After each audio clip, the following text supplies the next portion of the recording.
안녕하십니까. 이제 이 시간부터는 적용 계획이죠. 그죠? 적용 계획. 예. 그래서 우리 2- 두 번째 과목이란 얘기겠죠. 그죠? 예. 그래. 뭐 이쪽에서도 이제 20문제씩 출제되고 특히 뭐 산업기사도 이쪽에서 적용 4하고 같이 해서 약 한 적용 4에서 만일에 3문제, 5문제 나온다고 하면 적용 계획에서 나머지 나오겠죠. 그죠? 예, 15문제 정도 나오니까는 깊숙이 공부해야 된다는 거 말씀드리면서 자, 보시자고요. 적용이라는 개념이 이제 우리는 1970년도 경에 이제 우리 산업화 또 도시화가 구성되면서 이제 했는데 그 전까지만 해도 우리나라 같은 경우는 정원사라는 단어, 그 단어가 있고 조경이란 단어보다도 이제 일본의 잔재가 남아가지고 조온이라는 그러한 단어를 더 많이 썼던 걸로 보입니다. 자, 그 이후로 어떻게 우리는 조경이라는 단어로 쓰면서 하나의 그 전문 분야로 만들었고 정원을 포함한 5개 공간, 그러니까는 포함한 5개 것은 뭐예요?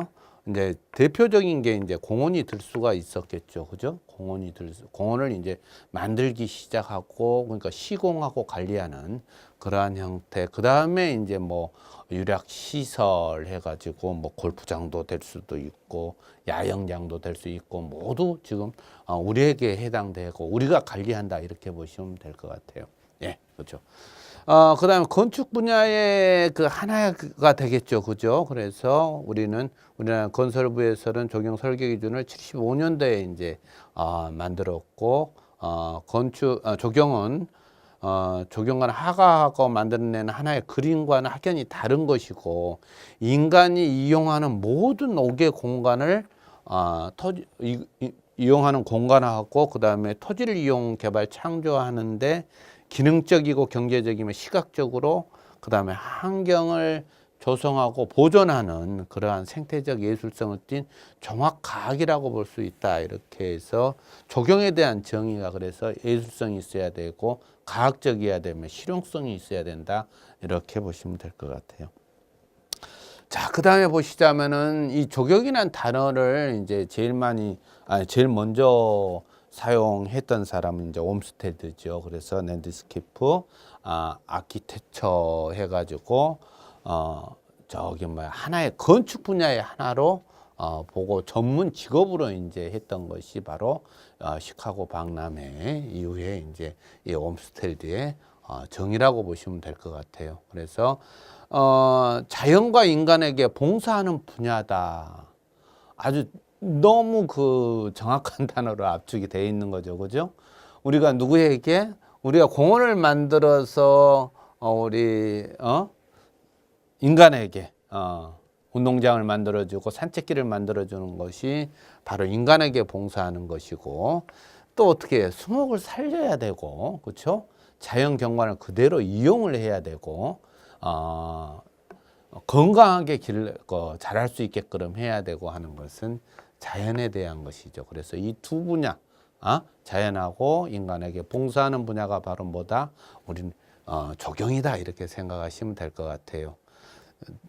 그 다음에 이제 뭐 처음으로 옴스테드가 사용을 했고, 자신의 직업의 예술성을 지닌 실용성이고 기능적 생활 환경을 만드는 측면에서는 뭐다? 건축가의 직업과 많이 유사한 것으로 유사하다 해서 우리는 지금 적용은 어떻게 해요? 건축 분야로 들어가 있는 것이죠. 그죠? 예. 건축 토목, 그 다음에 적용 이렇게 보시면 될 것 같아요. 구분하셔야 될 거 한번 했었어요. 산림하고 농림하고 조경하고는 조금 이게 이제 구분이 좀 되셔야 되겠죠. 그죠? 물론 조경에서 산림 분야에 해당되는 수목 식재 같은 경우 조경 수목을 기르고 하는 것이 포함되어 있고, 또 우리 농림에서는 이제 화훼가 좀 포함되어 있고 이렇게 보시면 될 것 같은데, 하여튼 연관성은 있으나 좀 구분이 되는 것이 뭐다? 건축적 직업이라는 것이 포함된다고 보시면 되겠죠. 예. 그러니까 다시 얘기해서 살림적에서 봐서는 나무를 어떻게 해요?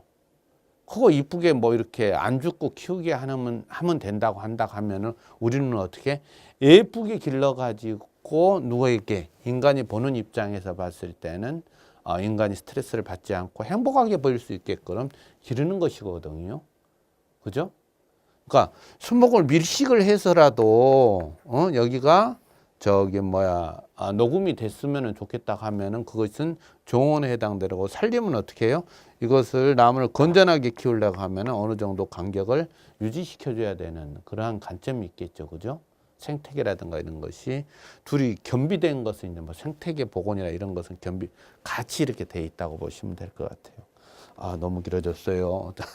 그 다음에 이제, 우리 센트럴파크 하면 이제 도시공원의 뭐 어떤 그 시초가 되는 것이죠. 그래서, 뭐 어떤 정원사적 예리에서 보면은 이제 다양하게 전문성을 가진, 조경, 그러니까 건축하고 합해져 있는 그러한 분야로 보시면 되겠고, 근대 조경학은 미국에서 시작되어서 옴스테드가 근대 조경학의 선구자라고 불린다. 누가? 옴스테드가 그렇다라고 보시면 될 것 같으네요. 자, 다음부 시작하면은 이제 미국 조경가 협회가 만들어주고, 조경은 인간의 이용과 즐거움을 위한 토지를 다루는 기술이다. 예, 뭐 봉사하는 인간하고 자연에 봉사하는 직종이다. 토지를 다룬다는 것은 이제 변형된다든가 토지를 이용해서 많은 사람들을 끌어모일 수 있는 그러한 것으로 발전시킨다고 보시면 되겠고, 그 다음에 75년도 같은 경우 이제 조경가협회에서 유용한 즐거움을 즐길 수 있는 환경 조성의 목적을 두어 자원의 보존 및 관리를 고려하며 문화적 과학적 지식을 응용을 통해서 설계 계획, 토지의 관리, 그 다음에 자연과 인공 요소를 구성하는 기술이다. 이렇게 해서 조경가 협회에서 90년대에 들어서는 또 어떻게 됐어요? 자연환경과 인공환경의 연구, 계획, 설계, 그 다음에 시공관리 등을 위해서 예술적, 과학적 원리를 적용하는 전문 분야이다라고 정의를 내렸어요. 그러니까 이제는 뭐다? 자연환경하고 인공환경이 결합되어 있다 이렇게 보시면 되겠죠, 그죠? 자연을 전체를 다 배제하고 공원을 만들 수 있고 하는 것은 아니고 자연을 그대로 자연환경도 이용하고 인공환경도 이용을 해서 관리 시공해서 지금도 우리는 어떻게 해요? 계획 설계 시공 관리 그다음 뭐 다른 또 하나의 포함한다 하면 시공할 때 감리가 하나 추가돼서 보시게 된다고 하면 되겠죠. 직업군이 이제 이때부터 분류가 확실히 돼 있고 그 다음에 뭐예요? 예술적 과학적 원리를 가지고 원리를 가지고 설계를 해야 되고 시공을 해야 되고 관리를 해야 된다라고 보시면 될 것 같아요. 자, 미국 사전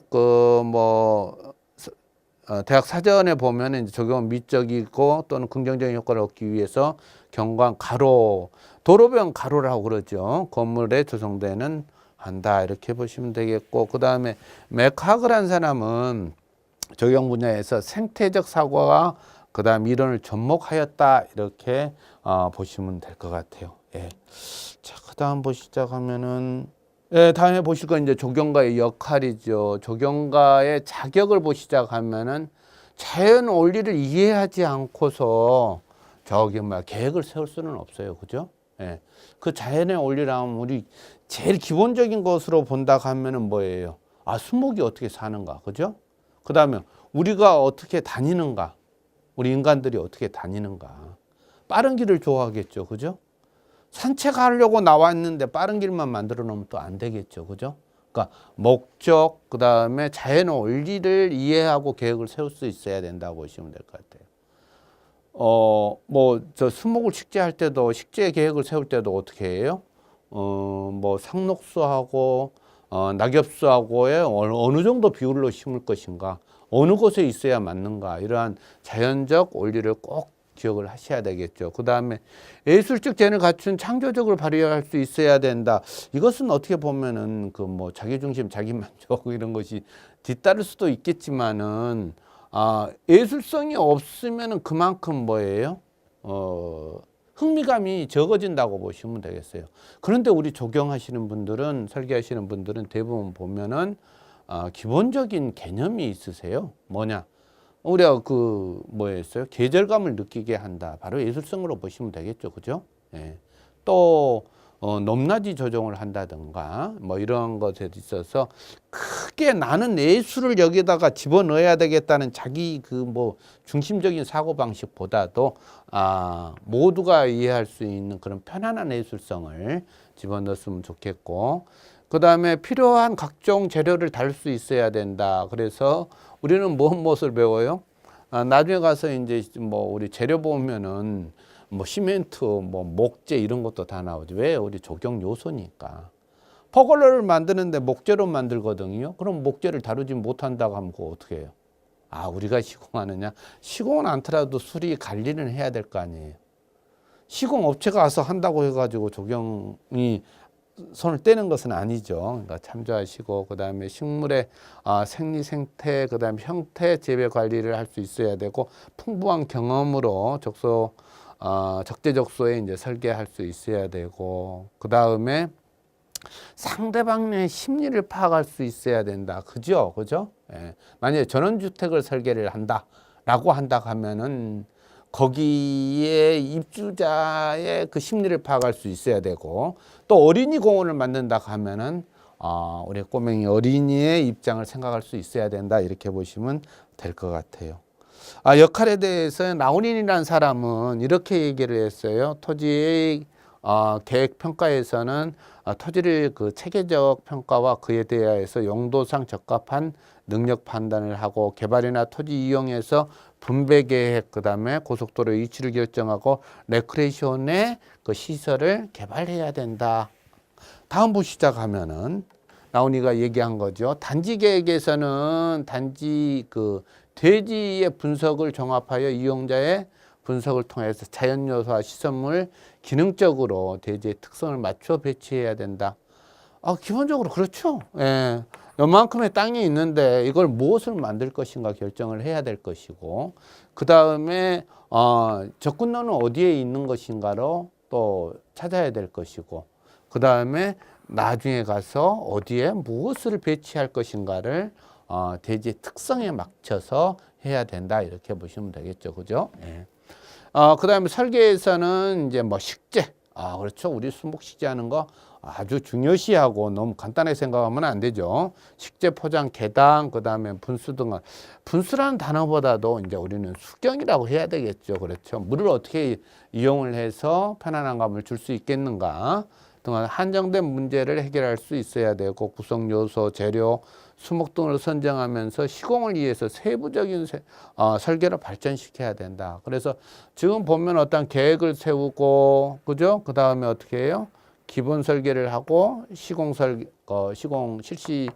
설계를 하지요. 그러면 기본을 그 계획을 세울 때 단계에서는 굉장히 그 많은 분석을 해야 되겠죠. 그죠? 예.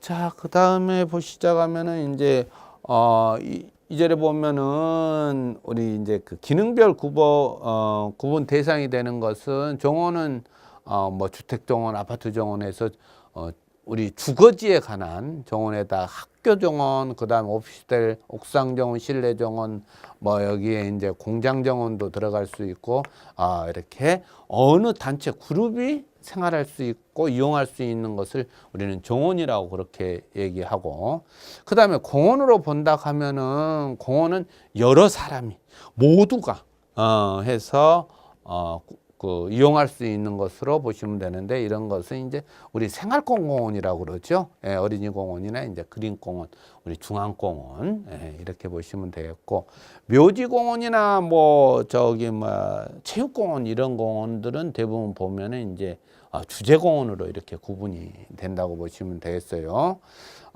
녹지 경관, 이것은 이제 그 완축 경관 같은 경우는요, 뭐 소음을 차단한다든가, 그 다음에 그 시각적으로 차폐를 한다든가 이런 것에 해당된다고 보시면 되겠고, 광장은 뭐예요? 광장.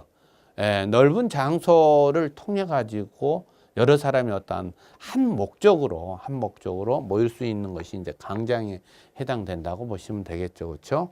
그 다음에 자연공원은 국립공원, 도립공원, 군립공원으로 천연기념물 보호구역으로 이렇게 구분한다고 보시면 되겠고, 문화재는 이제 목조, 석조, 이제 돌로 이용한 그런 건축물에서 궁궐터라든가, 그 다음에 전통 민가, 그 다음에 사찰이라고 해서 모두 포함되는 것은 아니고 지정되어 있는 곳이라고 보시면 되겠고, 성도, 고분, 사적지, 그 다음에 사고지, 이런 것이 전부 거기에 해당된다고 보시면 될 것 같아요. 자, 유력 공간에서 골프장, 야영장, 스키장에서 우리가 놀 수 있는 그러한 곳으로 보시면 될 것 같아요. 그래서 수상 스키장이라든가, 그 다음에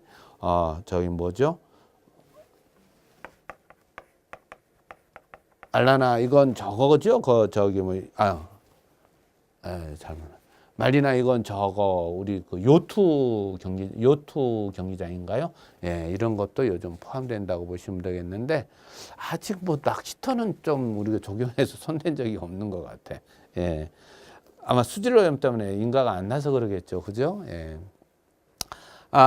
그 다음에, 기타 시설에서는 이제 도로, 중앙분리대 또는 가로수 식재 우리가 하죠. 광명했고, 사무실, 오피스텔 조경, 또 학교 정원, 공장 정원, 항만, 공업단지, 지금 우리 여기에 아주 신경을 많이 쓰고 있다고 보시면 되겠죠. 왜냐하면은 거기에 일하시는 분들도 환경적인 측면에서 굉장히 중요하게 보고 관리해야 되니까, 자전차 도로, 고속도로 가로등 다 되지만 자전차 도로도 지금 많이 그 다음에 산책로, 보행자 도로 운동할 수 있는 그러한 공간도 많이 분류되어 있다고 보시면 되겠어요. 자, 그 다음에 이제 우리 산업으로 보신다고 하면은 조경 재료를 생산하는 분들 해가지고 수목, 식재 하시는 분들, 그 다음에 포장, 자연석 포장이라든가 인공 토양재로 하는 거, 그 다음에 유니시설이나 체육시설, 휴게시설, 조경시설 제품을 만드시는 분들도 계시죠. 그래서 우리는 시설물 공사를 별도로 이렇게 하시는 분들이 좀 있으세요. 분류가 돼 있죠. 식재면허, 시공면허, 그 다음에 식재면허, 그 다음에 시설물 면허 해가지고 따로 이렇게 세 개로 분류되어 있어요. 조경 시설 분야에서 조경 관련에 대한 타당성 조사를 기본 계획을 하고, 식재 계획 및 설계를 하고, 기반 조성 관련된 부지 정지, 그 다음에 배수 관련 계획을 수립을 해야 되고, 그러니까 설계를 하려고 한다 하면은 어떻게 바로 이러한 것이 뒤따라야 된다고 보시면 되겠죠. 그죠? 그러니까 토지를 어떻게 이용할 것인가, 어떤 높이로 할 것인가, 그 다음에 정지 작업, 배수, 또 물을 어떻게 뺄 것인가, 단지나 설계 계획을 해야 되고, 그 다음에 시설물 설계를 해야 되는 것이죠. 예. 식재 계획, 제일 먼저가 이제 시설물 들어가면 시설물을 먼저 배치하게 된다고 그렇게 보시면 되겠고, 시공 분야에서는, 1차적으로 이제 어떤 토지가, 바닥이 어떻게 되어 있느냐에 따라서 이제 높고 낮음을 만들어내는 기반 공사를 먼저 한 다음에 시설물 공사, 식재 공사 이렇게 하고, 벽면이라는 것은 이제 이렇게 사면 처리되어 있는 것이죠. 이런 분의 녹화 사업이라는 생태 보건 시공도 우리가 많이 했었죠. 근데 요즘 이제 생태 보건 기사도 생겼죠. 기능사도 생기고. 그러니까는 하는데, 지금도 조경 일에서는 이분들하고는 조금 이렇게 하지만 실제 시공은 우리 조경 쪽에서 하고 있죠, 지금. 예. 관리 분야에서는 전체, 우리가 알고 있는 조경이라는 것의 전체 관리는 이제 우리가 다 한다고 보시면 되는데, 이제 우리 자연공원이나 휴양림 같은 경우는 조경 전문가가 들어갈 수도 있고, 이제 산림 전문가가 산림 쪽에 들어갈 수도 있고, 좀 조금 구분된다 이렇게 보시면 될 것 같아요. 예. 왜냐하면은 저기 뭐야 천연기념물 보호 같은 경우는 수목을 더 연구한 쪽이 산림 쪽일 가능성이 높거든요. 그러니까 우리가 안 된다는 얘기가 아니죠. 우리도 할 수 있는데 그쪽 분야가 더 많이 접근해 있다 이렇게 보시면 되겠고. 그 다음에 이제 도시계획, 도시설계에서 지구 단위 뭐 적용할 경우에는 도시계획은 특별시, 광역시, 시 뭐 해가지고 우리 이제 행정구역 구분을 이렇게 하는 것이죠. 그래서 공간 구조와 발전 방향의 계획으로서 도시 기본 계획과 도시 관리 계획으로 구분하는데 거기에서 이제 도시 계획을 세울 때 제일 먼저 도시 계획을 세우는 자들이 땅을 이렇게 구분을 하죠. 그죠? 예, 어떠한 땅을 해서 자, 여기는 아파트를 짓겠다. 여기는 뭐 상업지역을 짓겠다. 여기는 녹지를 구성하겠다. 만약 이렇게 나온다 하면 이게 이제 도시계획 하시는 분들이 이렇게 계획을 하고 그 다음에 이제 뭐 건설하시는 분들은 들어가고 우리 적용하는 사람들은 또 적용하면 되죠. 거기에 대해서 이제 하워드라는 사람은 무슨 주장을 했느냐? 전원도시론을 주장을 한 거죠. 그죠? 그래서 도시 생활의 편안함과 기능에서 농촌 생활의 쾌적함, 자연스러운 결합한 도시를 만드는 것이 뭐다? 전원도시론이니까 지금 현재 우리가 살고 있는 그런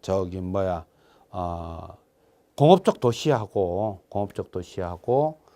농업적 도시가 이제 함께 공존하는 그러한 도시를 만들기를 주장했고, 시가지 형태에서는 방사형이니까는 뭐겠어요? 중심으로 잡아서 이러한 형태로 발전되는 것이 하고, 중심부에는 공공시설을 배치하도록 그렇게 하는 것이 이제 하워드의 전원도를 실현해가지고 하는데, 이제 그 뭐 어떤 경제력이 있어야 된다 이렇게 보시면 되겠고, 자, 그 다음에 보시자면 이제 그 테일러가 주장한 거죠. 유성도시론에서 중심 도시의 인구는 과대 집중을 방지하기 위하여 유성도시 중심 이론이고, 도시는 시급하지 않을 부분에서 기능적 교외로 옮겨가고 신도시를 건설한다 하니까는 어떠한 인구 한 3만 정도가 뭐 이렇게 있다 하면은 외곽적으로 이렇게 그 삶의 터전을 만들어 놓고 이 안에 들어가 있는데 얼마? 3만 정도 하니까는 하나의 그 소도시론에 해당된다고 이렇게 보시면 되겠어요. 신도시 발전을 하는데 이러한 정도가 되지 않게 가능하지 않느냐 이러한 형태이고, 페리는 그린주구 그 이론을 내했는데, 주거단지 계획에서 기본 개념으로 그린주구에서 생활의 편리성, 쾌의성, 주민들 간의 사회적 교류를 도모한다 이렇게 주장을 했고, 그 다음에 물리적 환경 조건은 주거단지의 한 개의 초등학교 인구 규모를 가져야 한다. 이분도 마찬가지로 이제 그 소도시론이죠, 그죠? 그래서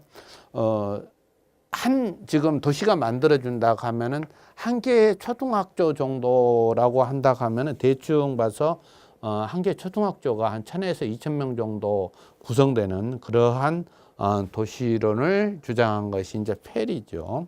페리 도시론 더 보시자면은 그린주구 내에서 간통 도로를 방지하기 위해 차량을 우회시키자는 얘기죠. 우회. 여기가 도시 있다 하면은 도로는 이렇게 밖으로 돼 있어 가지고 이렇게 들어올 수 있게끔 그렇게 하고, 주민의 일상생활의 충족을 위해서 소공원이나 일학 공간을 계획한다. 이 조그만 공간에 소도시나 일학도시를 계획해 가지고 넣어야 되고, 그 다음에 공공시설을 계획해야 되고, 주구 내에서 산업시설과 그린점퍼를 계획해야 되고, 주구 내에 가로체제하고 순환교통을 촉진해서 그 통화교통을 배제해야 된다. 그래서 뭐 이렇게 가로수를 식재한다든가 이러한 형태로 보시면 되겠는데, 인구는 약 한 5천에서 6천 정도의 그러한 학생 수는 1000에서 2000 정도 초등학교 기준으로 해서요. 이러한 것을 이제 주장했던 것이 이제 페리의 그린 주구 이론이죠. 예, 이것도 하나의 그 도시론을 주장했다고 보시면 될 것 같고, 그 다음에 이제 나이트하고 이제 스타인이 이제 주장한 레드번 계획이죠.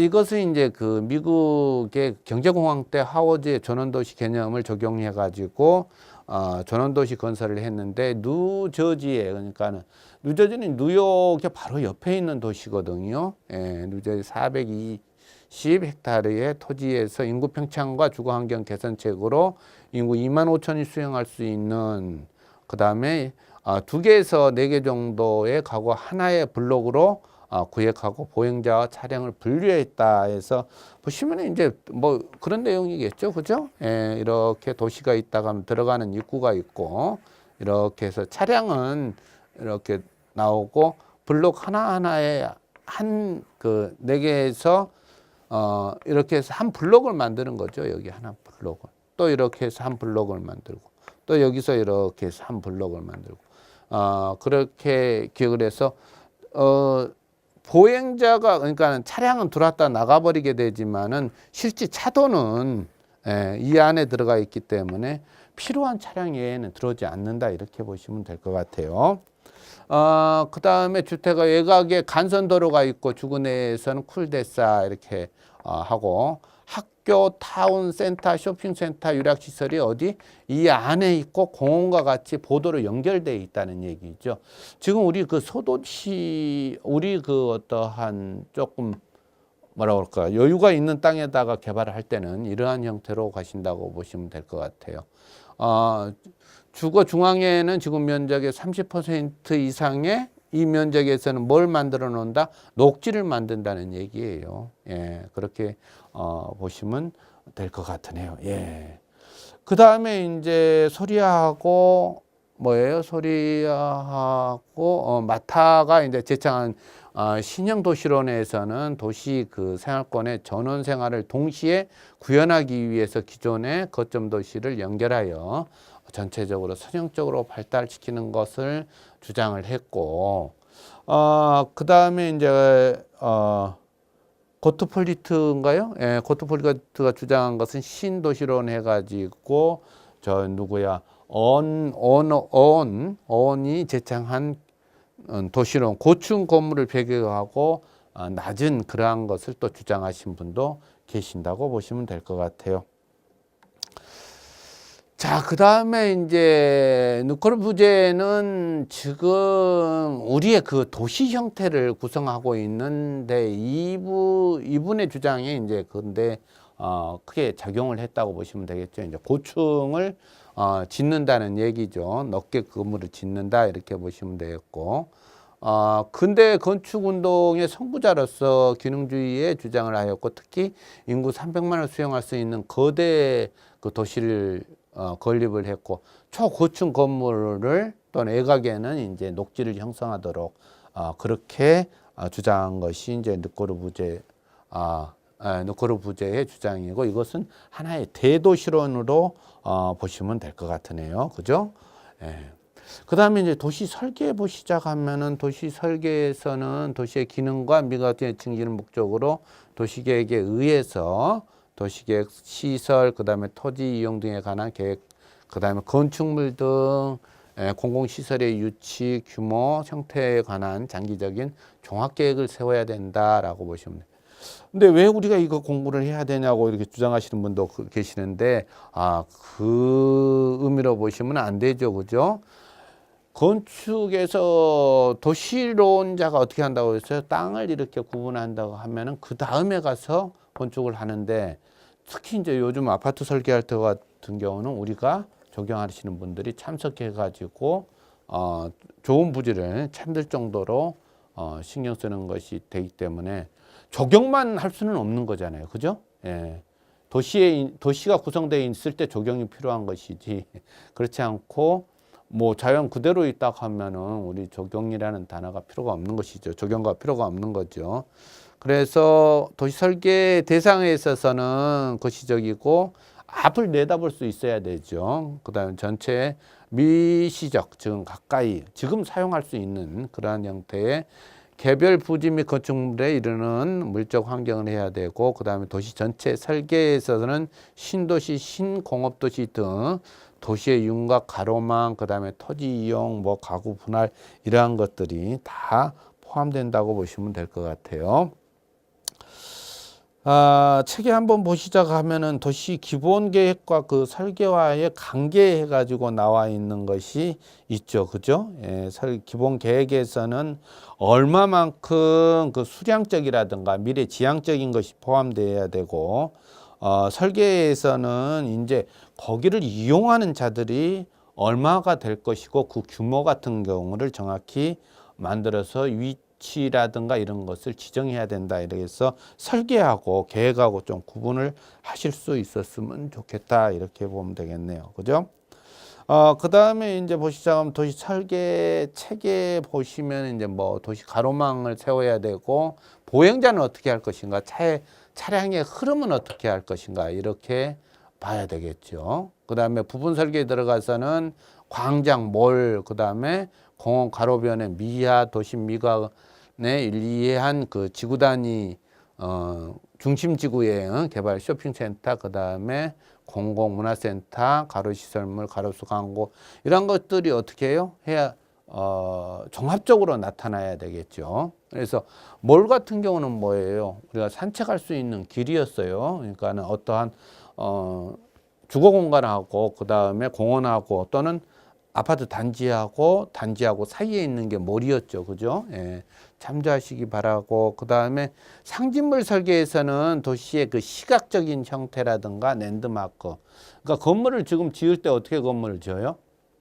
전에는 네모 반듯하게 이렇게 지었지만은 지금은 건물 자체의 특색을 나타내죠. 그죠? 예, 특색을 나타낸다고 보시면 되겠고, 그 다음에 랜드마크, 우리 공원의 무엇은 또는 우리 지역의 랜드마크는 중앙공원이다 하면 중앙공원 설계할 때 또는 건물 전체를 할 때 우리 지역을 그 상징할 수 있는 랜드마크를 처리해야 된다고 보시면 될 것 같아요. 설계에 들어가야 된다고 보시면 되겠고, 도시 설계 역할로서는 도시는 오랜 시간에 걸쳐서 형성되는 속에서 시민들의 편리를 위해서, 전부 이거죠. 시민들의 편리를 위해서죠. 도시를 한 도시를 만들던가 뭘 하든 간에 무조건 이용자의 편의가 제일 중요한 것이죠. 예. 그래서 위에서 생활의 터전을 마련되었고 필요에 스스로 조각되고 도시 미와 도시 공간을 만들어낸 시간의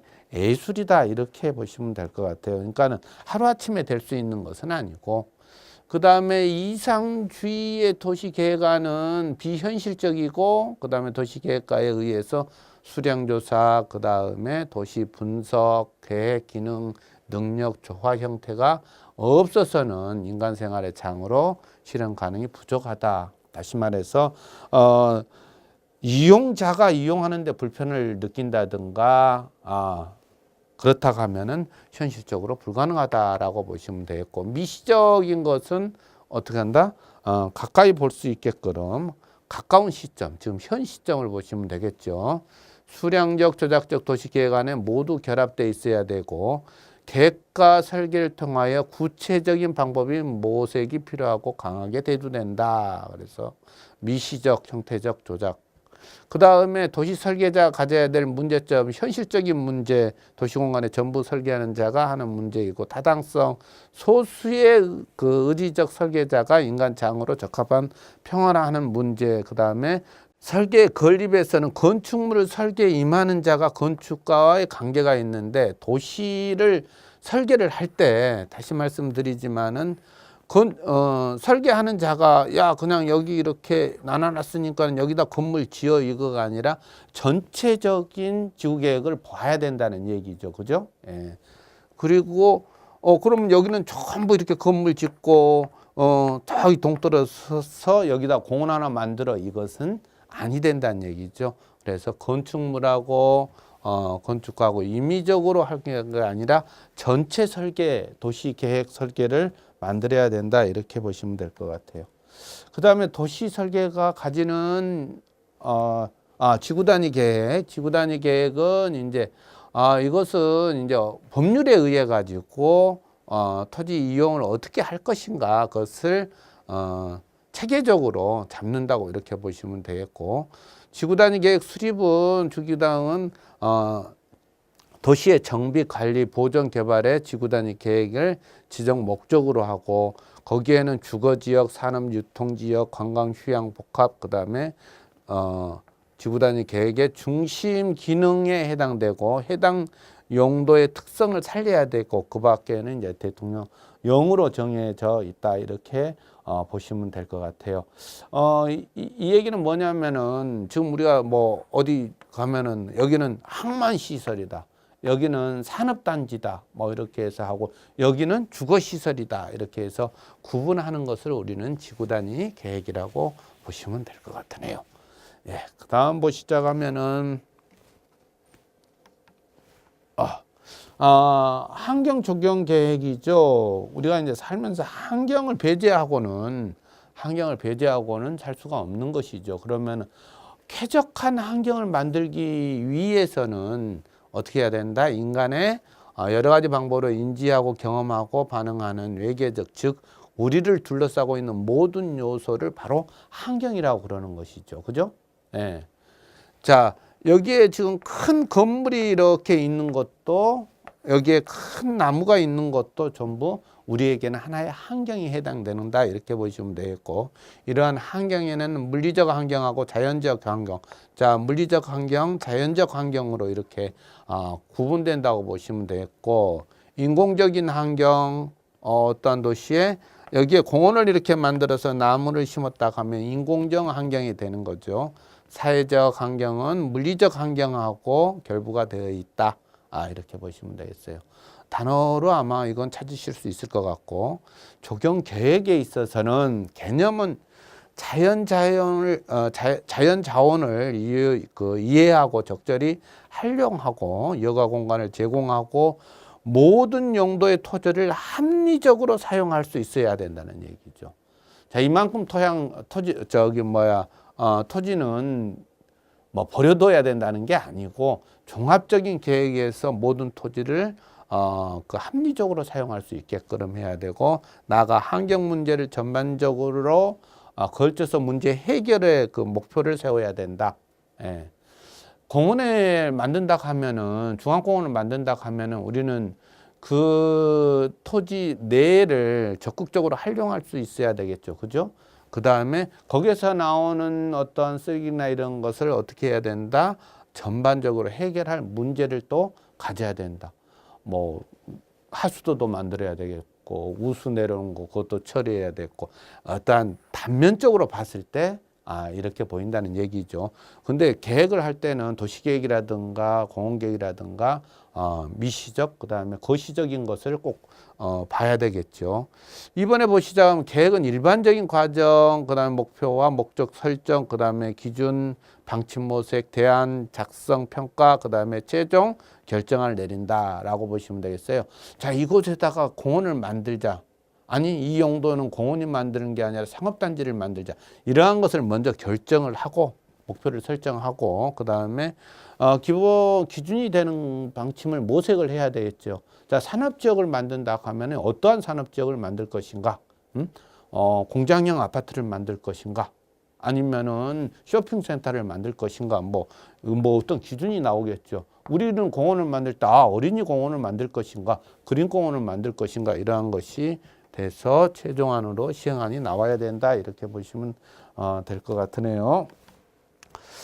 그 다음에 이제 적용 차책으로 한번 가보시자 하면은 적용 설계하고 계획하고 구분되어 있는 게 있죠. 과정은 문제 발견을 하고, 설계는 문제 해결을 하고, 그 다음에 관련해서는 분석을 해야 되고, 계획에서는, 그 다음 설계에서는 종합해야 되고, 성격상 논리적이고 객관적인 접근을 하는 것은 계획이 하는 것이고, 해결은 설계에서는 주관적이어야 되죠. 그죠? 그 다음에 표현에서는 지침서의 소술이고, 그 다음에 설계에서는 도면이라든가 스케치라는 그림을 그려야 되겠죠. 그죠?